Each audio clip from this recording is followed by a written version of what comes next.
के 5 साल बाद अब चीन में ह्यूमन मेटान्यूमो वायरस यानी HMPV के बढ़ते मामलों ने दुनिया भर में चिंता बढ़ा दी है।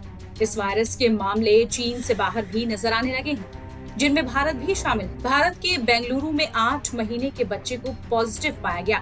इतना ही नहीं, भारत में अब गुजरात और राजस्थान में भी इसके मामले देखने को मिल रहे हैं। वहीं मलेशिया के स्वास्थ्य मंत्रालय ने वायरस से जुड़े केस सामने आने के बाद देश में नागरिकों के लिए एडवाइजरी जारी कर दी है। हांगकांग में भी इस वायरस का केस रिपोर्ट दर्ज किया गया है। इस बीच चीन के रोग नियंत्रण और रोकथाम केंद्र ने वायरस के कारण होने वाली मृत्यु दर के बारे में जानकारी दी है। इस वायरस के कारण कई देश इसके प्रसार पर निगरानी रख रहे हैं। दुनिया के साथ भारत ने भी इस पर निगरानी रखनी शुरू कर दी है। अब बेंगलुरु के अस्पताल में 8 महीने की बच्ची में HMPV वायरस डिटेक्ट किया गया है। वहीं हेल्थ डिपार्टमेंट का इस वायरस को लेकर क्या कुछ कहना है और किस तरह की सतर्कता इस वायरस को लेकर बरतनी चाहिए, जानिए। HMPV के मामले तेजी के साथ पैर पसार रहे हैं चाइना में। अब भारत में भी इनके जो मामले हैं वो आने लगे हैं। 2 मामले बैंगलोर में पहुंच चुके हैं। इस पर क्या कुछ कहना है डॉक्टर रवि मलिक का, उनसे बात करते हैं। सबसे ज्यादा बच्चों में ये बढ़ रहे हैं मामले और इसके साथ ही चाइना में तो तेजी के साथ बढ़ रहे हैं। तो क्या कोरोना से ये अलग है या कोरोना जैसा ही है? देखिए, अगर लेमन टर्म में बताऊं तो ये कोरोना जैसा ही है, क्योंकि कोविड-19 जो है वो भी एक वायरस है जो कि रेस्पिरेटरी वायरस है। ये भी रेस्पिरेटरी वायरस है, रेस्पिरेटरी सिस्टम के ऊपर अटैक करता है। थोड़ा बहुत जो सिम्टोमेटोलॉजी है वो डिफरेंट हो सकती है, थोड़ा बहुत प्रोग्नोसिस डिफरेंट हो सकती है, लेकिन ये सब रेस्पिरेटरी वायरसेस हैं। इसके अंदर influenza, parainfluenza, respiratory syncytial virus, ये सब रेस्पिरेटरी सिस्टम को अटैक करते हैं।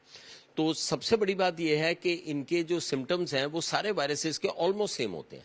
फीवर आ गया, थोड़े गले में खराश आ गई, थोड़ी नेजल ब्लॉकेज आ गई, और अगर ये निमोनिया का रूप धारण करते हैं तो पेशेंट को चेस्ट पेन हो सकता है, ब्रीदिंग डिफिकल्टी हो सकती है और बाद में ऑक्सीजन की भी आवश्यकता पड़ सकती है। तो ये पूरा स्पेक्ट्रम है इनकी जो बीमारी की सिम्टोमेटोलॉजी का।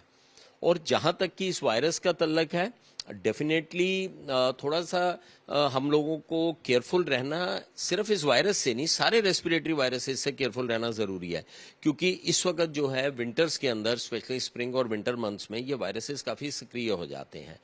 जैसे इन्फ्लुएंजा है, पैरा इन्फ्लुएंजा है, रेस्पिरेटरी सिंचिटियल वायरसेस हैं, ये सारे वायरसेस इसके अंदर सक्रिय हो जाते हैं, स्पेशली वल्नरेबल एज ग्रुप में, जो 5 साल से छोटे हैं या 65 साल से ऊपर हैं, या जो डायबिटिक्स हैं, अस्थमेटिक्स हैं, जिनको रेस्पिरेटरी प्रॉब्लम है, उनके अंदर ये काफ़ी ज़्यादा सक्रिय हो जाते हैं। तो डेफिनेटली हम लोगों को प्रिकॉशन लेने की काफ़ी आवश्यकता है। अगर बात करें इस वायरस की, तो इसका ओरिजिन कहाँ से आया है? 2001 से बात किया जा रहा है कि ये है, दूसरे कंट्रीज में भी इसके मामले आते रहे।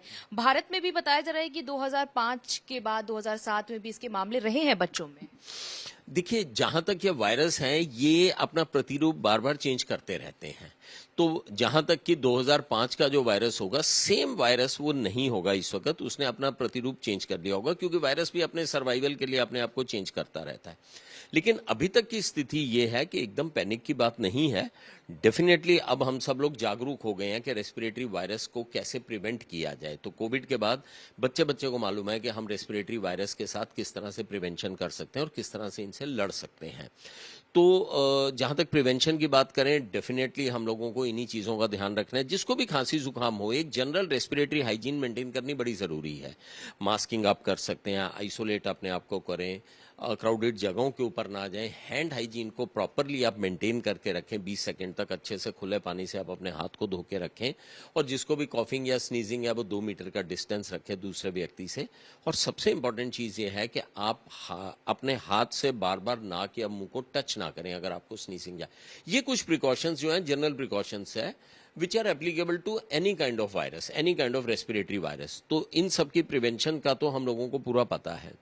अब ये कितना आगे अनफोल्ड करता है, फैलता है, नहीं फैलता है, ये तो आने वाला समय बताएगा।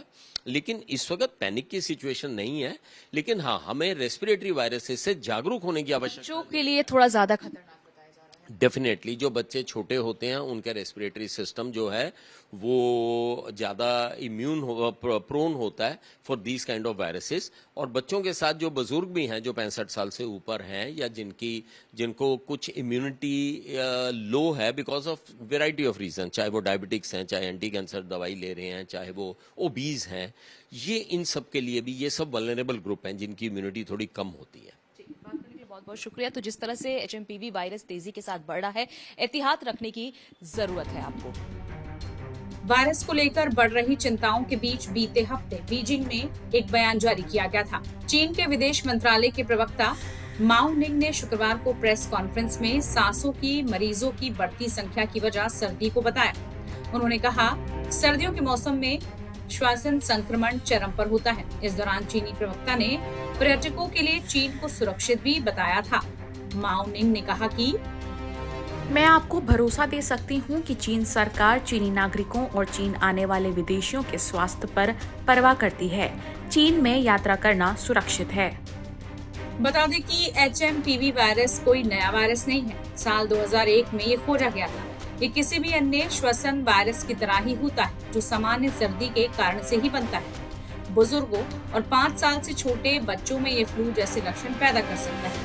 ये पहले भी अमेरिका समेत दुनिया के कई देशों में रिपोर्ट किया जा चुका है। एक्सपर्ट ने इसे तत्काल किसी महामारी का खतरा नहीं बताया, लेकिन चीन में बढ़ते मामलों ने चिंता जरूर जाहिर कर दी है।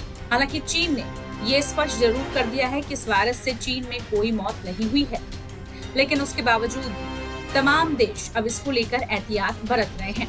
ऐसे में आप भी सावधान रहें, सुरक्षित रहें।